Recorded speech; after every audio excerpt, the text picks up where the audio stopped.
계속 금리가 올라가고 있는 상황에서 기준금리가 되겠죠. 시장에 대한 그 시중금리라든지 시장금리는 또 최근 들어서 또 변동이 있었단 말이에요. 네. 이런 변동에 대해서 뭐 어떤 뭐 주식시장이라든지 부동산 시장이라든지 이런 곳에서 조금 영향 같은 게 있을까요? 영향 당연히 있습니다. 네.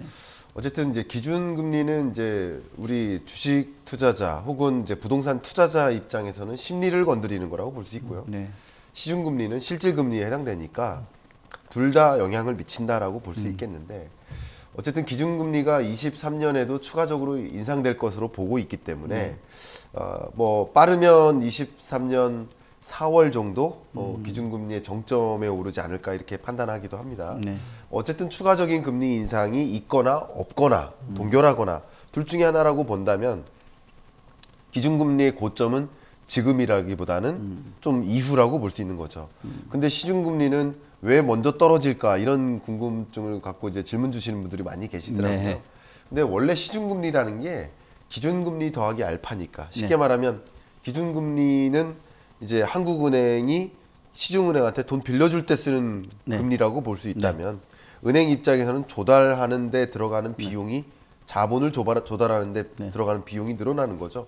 거기에 플러스 알파 수익성을 붙여서 시중금리를 결정하는 거니까 당연히 이 기준금리에 연동되는 흐름인 건 맞습니다. 중장기적으로 보면.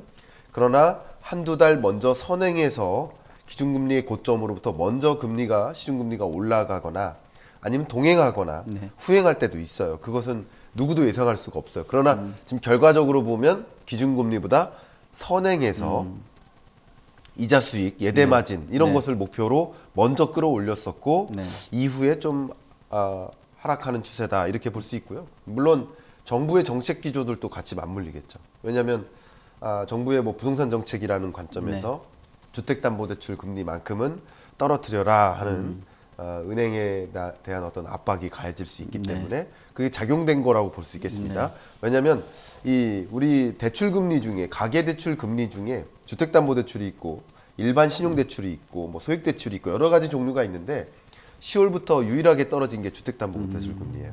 그런 것은 이제 부동산 시장을 염두에 두고 정책적으로 그런 것들을 마련한 거라고 볼 수 있겠고 적극적으로 또 안심전환대출이라든가 특례, 보금자리. 뭐 지원, 보금자리 지원 같은 이런 여러 정책 금리들이 마중물 역할을 하니까 시중은행들 입장에서는 장사를 해야 되잖아요. 그렇죠. 그것에 맞게 경쟁력을 갖춰야 되잖아요.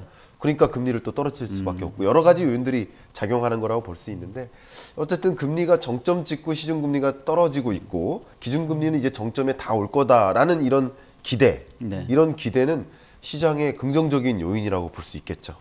부정적인 요인이라고 판단하지는 않습니다.